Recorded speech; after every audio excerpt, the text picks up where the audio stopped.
मेरे प्रिय विद्यार्थियों और दर्शकों, हार्दिक स्वागत है। जैसा कि आप देख रहे हैं, आप सभी के अनुरोध पर मैंने आपकी टेस्ट सीरीज़ को पूरी तरह से डिजिटल कर दिया है। फ़िलहाल आज का पहला वीडियो मैं ट्रायल बेसिस पे डाल रहा हूं।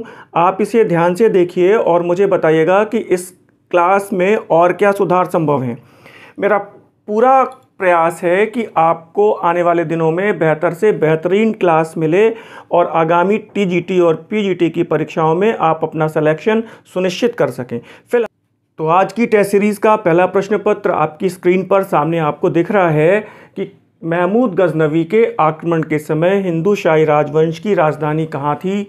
हिंदू शाही राजवंश की राजधानी पूछ रहा है और एक इम्पॉर्टेंट बात यह है कि हिंदू शाही राजवंश की राजधानी आपको पता ही होगी और सही जवाब है इसमें उद्भानपुर। हिंदू शाही राजवंश की राजधानी थी उद्भानपुर। और यहाँ से एक प्रश्न और आया है कि महमूद गजनवी के आक्रमणों और उससे हुए युद्ध में पराजय के अपमान स्वरूप किस शासक ने आत्महत्या कर ली। तो नाम आपको याद आ रहा है और उसका नाम है जयपाल। जयपाल जिसने महमूद गजनवी से मिले लगातार पराजयों के फलस्वरूप, आत्मग्लानि के फलस्वरूप इसने आत्महत्या कर ली। तो जयपाल को याद रखिएगा और हिंदू शाही राजवंश की राजधानी को उद्भानपुर को याद रखिएगा। ये बहुत महत्वपूर्ण और बहुत इम्पॉर्टेंट प्रश्न है। आपकी स्क्रीन पर मैं दूसरा प्रश्न लेके आ रहा हूँ, आप ध्यान से देखिए। आपकी स्क्रीन पे दूसरा क्वेश्चन सामने है कि अमीर खुसरो के अनुसार शतरंज के खेल का आविष्कार किस देश में हुआ।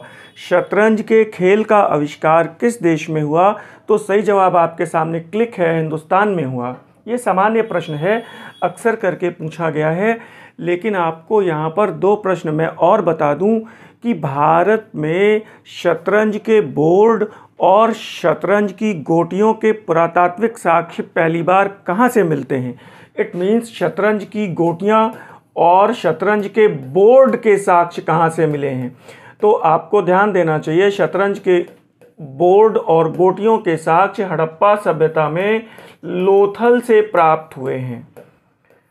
शतरंज की गोटियां और शतरंज के बोर्ड के साक्ष्य हड़प्पा सभ्यता में लोथल से प्राप्त होते हैं। आपके लिए ये भी एक बहुत महत्वपूर्ण प्रश्न है। और यहाँ पर मुझे एक बात और याद आ रही है कि भारत में ताश के खेल का आविष्कार या ताश के खेल का प्रचलन किसने किया। तो ये ध्यान रखिएगा, ताश का खेल भारत में प्रचलित करने का श्रेय मुगल सम्राट बाबर को है। ताश का खेल बाबर, शतरंज के खेल का आविष्कार हिंदुस्तान में, शतरंज की गोटियां और इसके बोर्ड के साक्ष्य कहाँ से मिलते हैं। तो इट इज़ फ्रॉम लोथल। और अब आपके लिए तीसरा प्रश्न स्क्रीन पर है। तीसरा बहुत ही महत्वपूर्ण प्रश्न, निम्नलिखित में से किस एक स्थल से जंगली मतलब वन्य चावल, जंगली ध्यान रखिएगा, वन्य तथा बोई जाने वाली। तो बोई जाने वाली से मेरा तात्पर्य है कृषिजन्य। एक तो वन्य मतलब जंगली और दूसरा कृषिजन्य। दोनों प्रकार की धान की प्रजातियों के प्राचीनतम साक्ष्य कहाँ से मिलते हैं। तो आपको ध्यान रखना चाहिए, ये पूछ रहा है जंगली और बोई जाने वाली मतलब कृषिजन्य चावल के साक्ष्य के प्राचीनतम साक्ष्य कहाँ से मिलते हैं। बिल्कुल कंफ्यूज मत होइएगा और सही जवाब है बेलन नदी घाटी। बेलन नदी घाटी। यहाँ से आप ध्यान रखिएगा, वन्य चावल का, वन्य यानी कि जंगली चावल का प्राचीनतम प्रमाण आपको पता है। हमेशा ये प्रश्न भी आया है और सही जवाब है यहाँ पे चौपानी मांडू। और कृषिजन्य चावल का भी साक्ष्य है, दोनों पूछ रहे हैं। तो कृषिजन्य चावल का साक्ष्य है कोल्डेवा।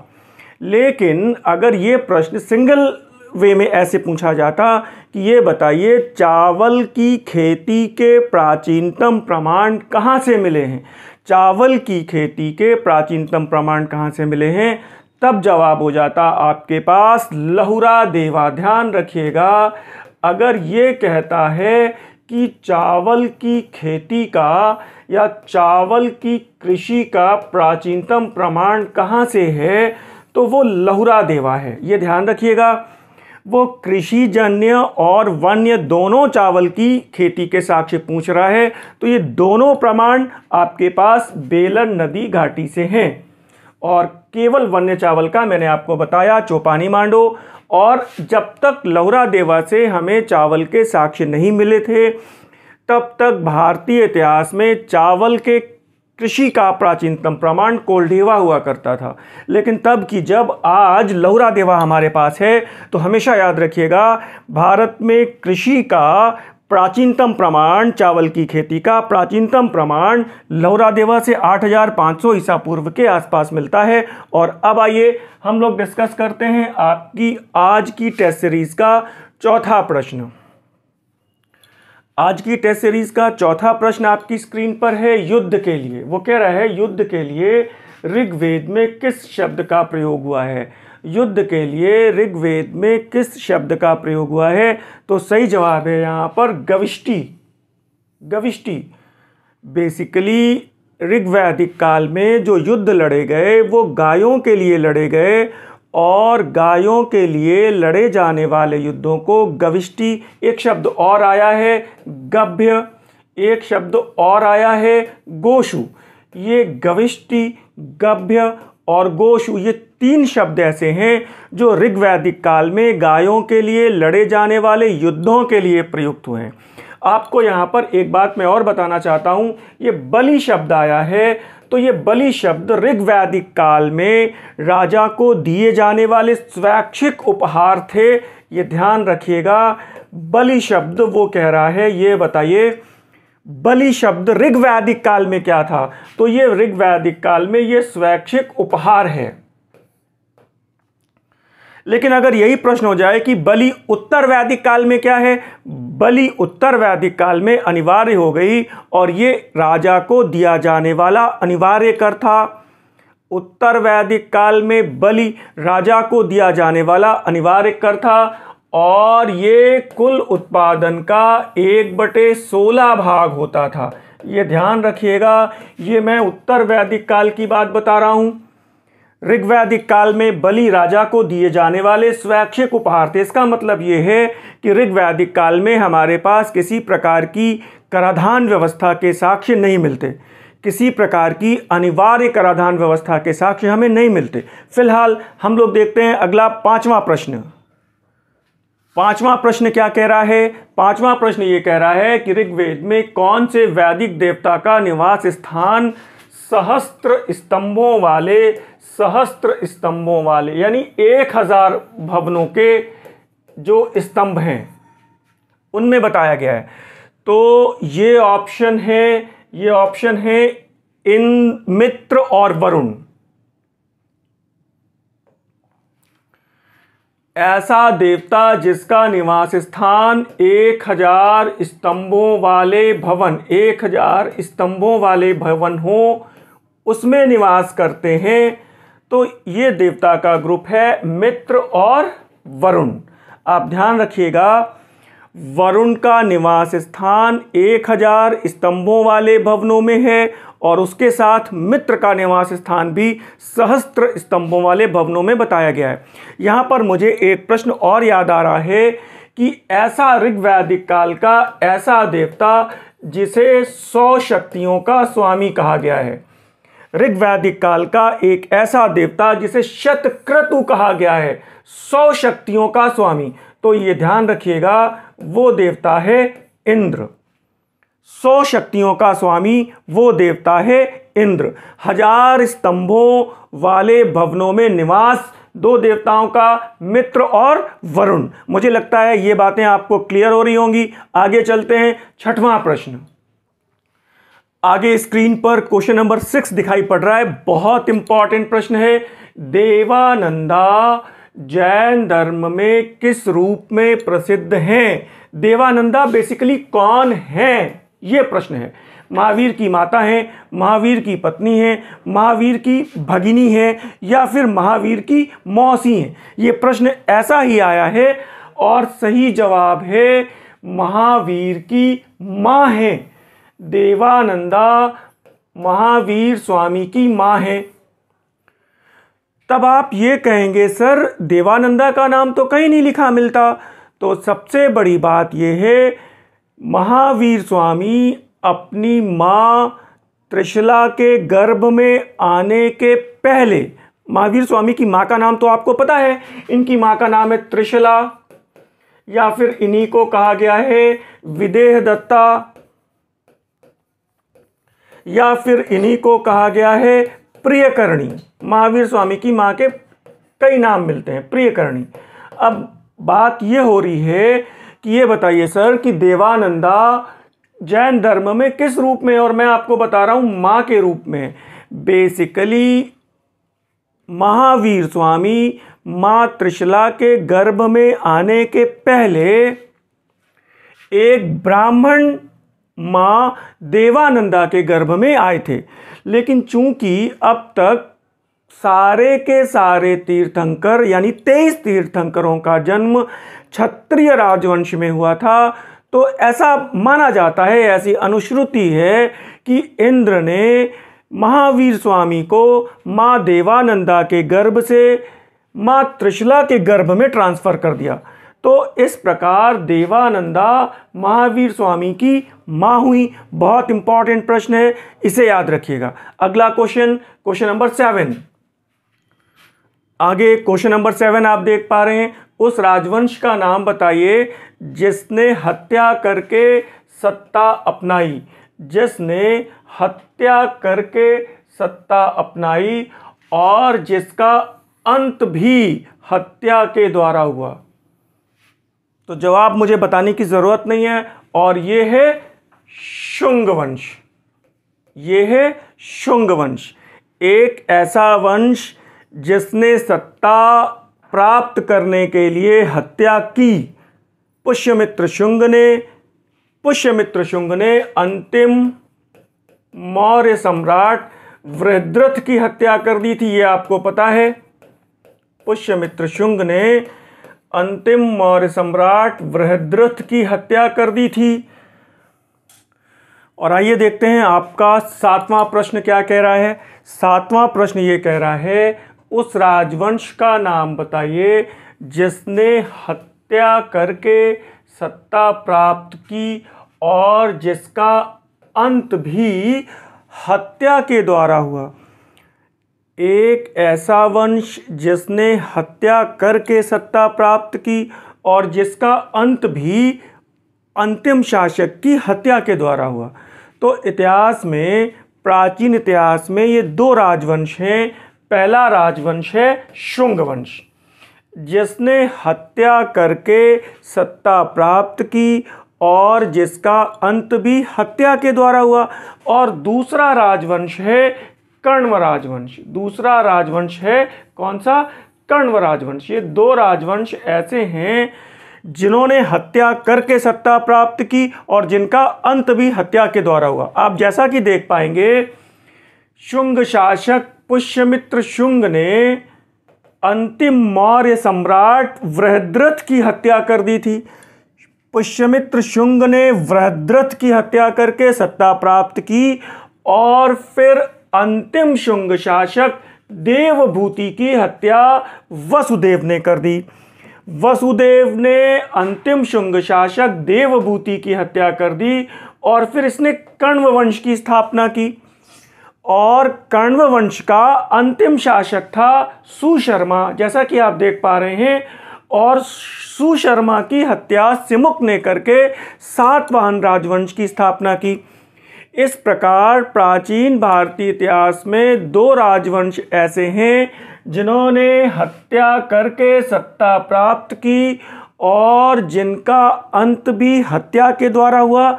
तो सही जवाब है शुंग राजवंश और दूसरा है कण्व राजवंश। याद रखिएगा, ये प्रश्न भी अलग अलग परीक्षाओं में कई ढंग से पूछा गया है।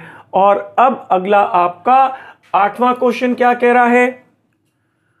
8वें प्रश्न में आप देख पा रहे हैं कि किस शैव संप्रदाय के अनुयायी भैरव को अपना इष्ट मानते थे।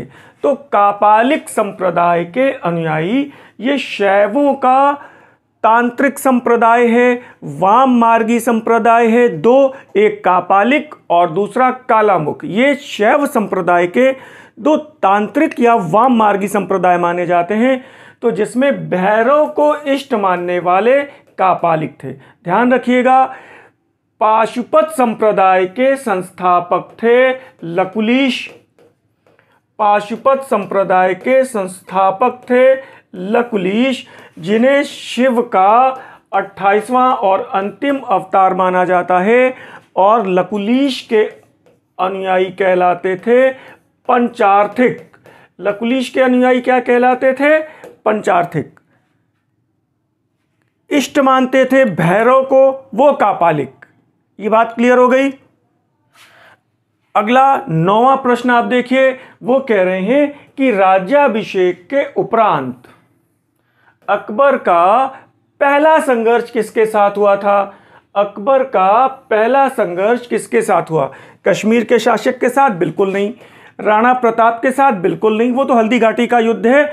मालवा के शासक बाज बहादुर के साथ या फिर मोहम्मद आदिल शाह के प्रधानमंत्री हेमू के साथ?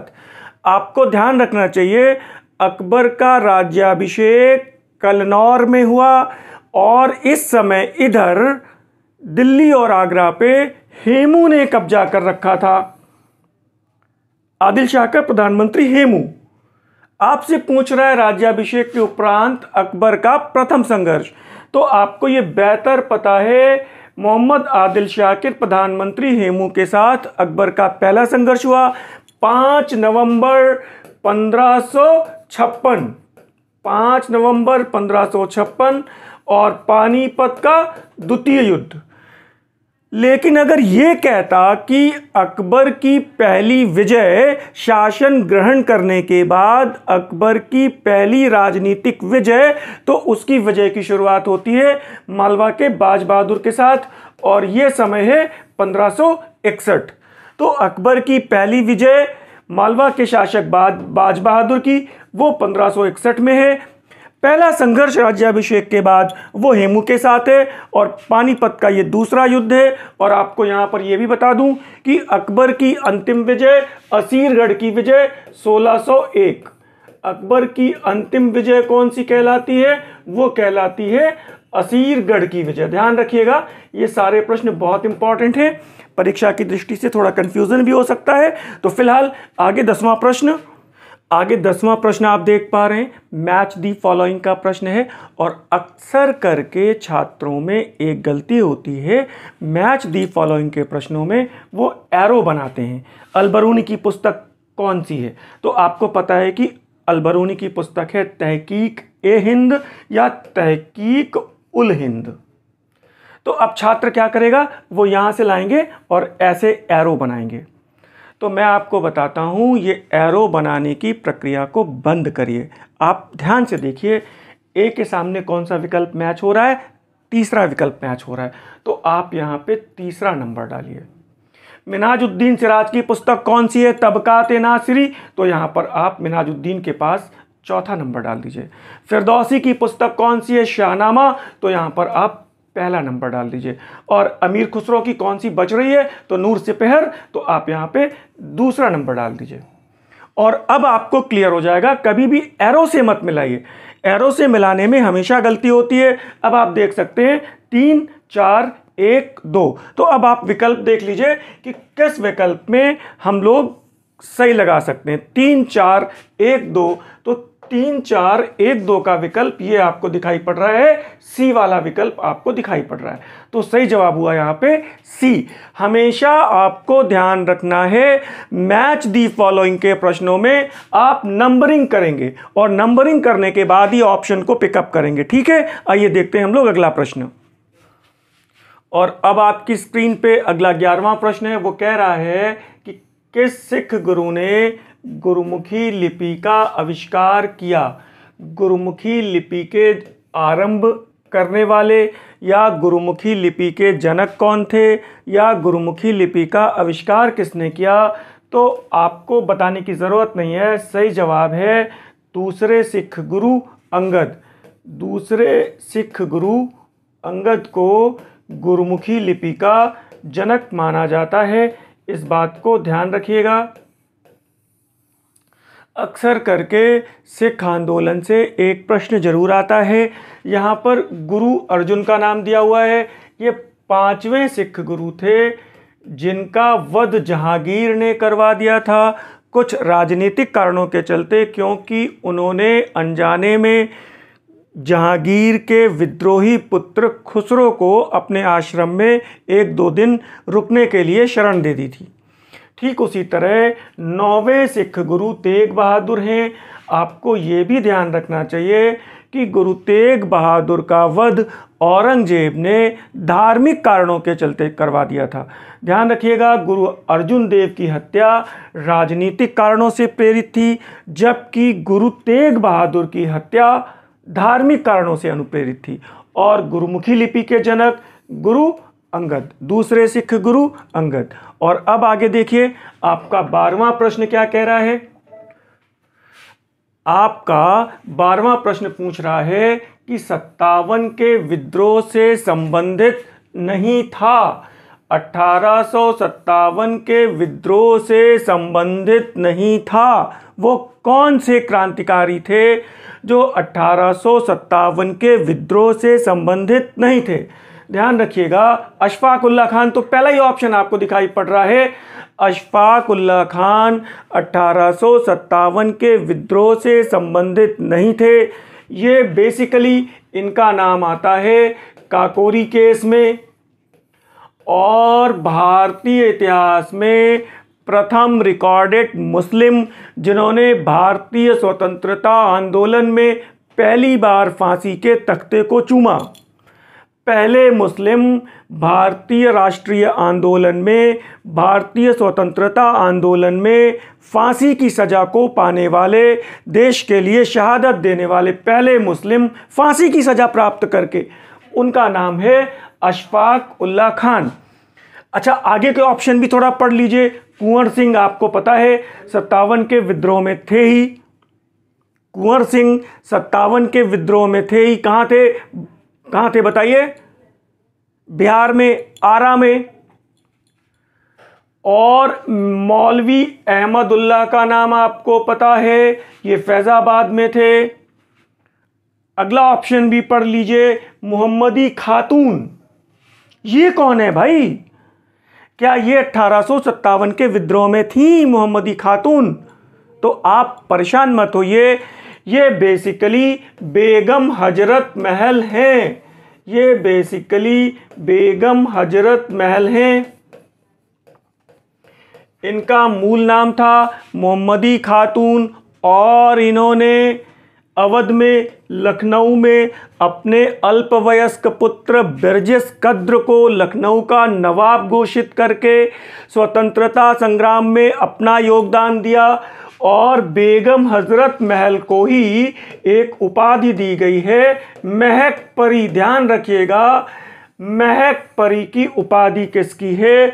तो वो बेगम हजरत महल की है। और बेगम हजरत महल का मूल नाम था मोहम्मदी खातून।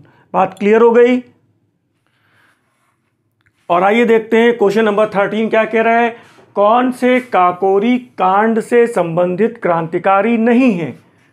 काकोरी कांड से संबंधित क्रांतिकारी नहीं है। ठाकुर रोशन सिंह है, हाँ बिल्कुल। चंद्रशेखर आज़ाद है, हाँ बिल्कुल।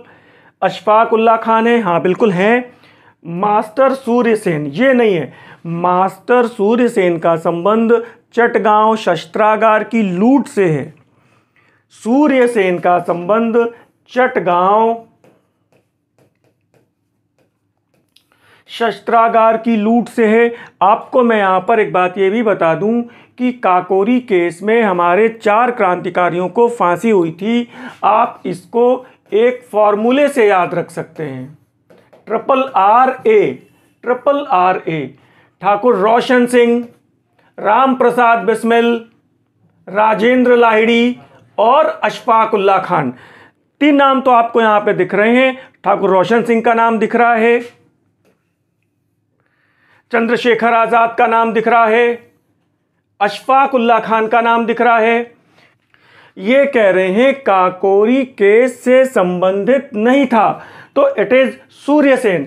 चंद्रशेखर आज़ाद काकोरी कांड से संबंधित हैं, लेकिन वो अंत तक गिरफ्तार नहीं किए जा सके और उन्हें बाद में एल्फ्रेड पार्क में शहादत प्राप्त हुई।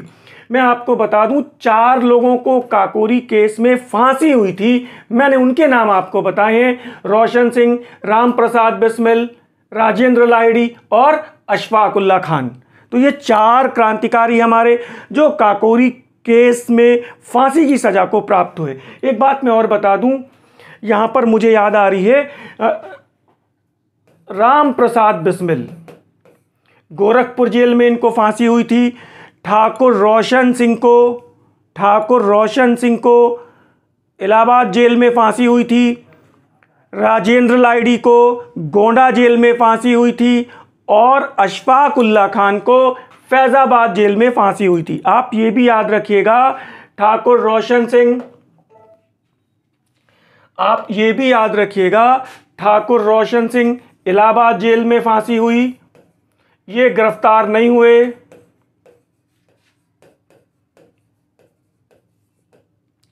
और अशफाक उल्लाह खान फैजाबाद जेल में शहीद हुए और राम प्रसाद बिस्मिल गोरखपुर जेल में शहादत को प्राप्त हुए। एक नाम और बच रहा है, राजेंद्र लाहिड़ी, गोंडा जेल। ध्यान रखिएगा, राजेंद्र लाहिड़ी को गोंडा जेल में फांसी हुई।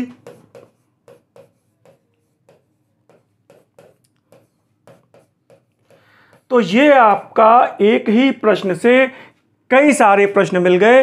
ये 13वां प्रश्न भी आपका कंप्लीट हुआ। आइए देखते हैं 14वां प्रश्न। 14वां प्रश्न बहुत सरल है। वो ये कह रहा है कि गुलाब से इत्र निकालने का तकनीक किसने बनाया, किसने आविष्कार किया? गुलाब के इत्र की आविष्कर्ता कौन थी? महामनगा, नूरजहां, मुमताज महल या फिर असमत बेगम? तो आपको ध्यान रखना चाहिए, गुलाब के इत्र की आविष्कर्ता थी नूरजहां की मां असमत बेगम। ध्यान रखिएगा, नूरजहां मेहरुनिसा की मां असमत बेगम। हमेशा गुलाब के इत्र का आविष्कार असमत बेगम, कभी भी नूरजहां नहीं। हमेशा ध्यान रखिएगा, असमत बेगम। और आइए देखते हैं आज की टेस्ट सीरीज का 15वां और अंतिम प्रश्न क्या कह रहा है। विजयनगर साम्राज्य की स्थापना किसके शासनकाल में हुई, या फिर विजयनगर साम्राज्य किसके शासनकाल में अपने अस्तित्व में आया? बहुत सामान्य और सरल सा प्रश्न है। विजयनगर साम्राज्य की स्थापना 1336 ईस्वी में किसने की थी? 2 भाइयों ने की थी, जिनका नाम है हरिहर और बुक्का। किसके प्रभाव में आके की थी? तो उनका नाम है संत विद्यारण्य। और ये टाइम पीरियड है मोहम्मद बिन तुगलक का। ये टाइम पीरियड है मोहम्मद बिन तुगलक का। विजयनगर साम्राज्य और बहमनी साम्राज्य की स्थापना मोहम्मद बिन तुगलक के समय। बहमनी साम्राज्य की स्थापना कब हुई थी? 1347 में बहमनी साम्राज्य की स्थापना किसने करी थी? अलाउद्दीन हसन गंगू, बहमन शाह, अलाउद्दीन बहमन शाह हसन गंगू, ऐसा आप पूरा नाम याद रख सकते हैं। फिलहाल आज की टेस्ट सीरीज को यहीं पे समापन दे रहा हूं। आने वाले दिनों में हम लोग लगातार मिलते रहेंगे और कोशिश करता हूं कि आपकी आगामी टीजीटी और पीजीटी की कक्षाओं के लिए, आपकी परीक्षा के लिए बेहतरीन से बेहतर टेस्ट सीरीज, बेहतरीन से बेहतर मार्गदर्शन उपलब्ध करा सकूं। इस क्लास में और क्या सुधार संभव हैं, आपके सुझाव आमंत्रित हैं। धन्यवाद, नमस्कार।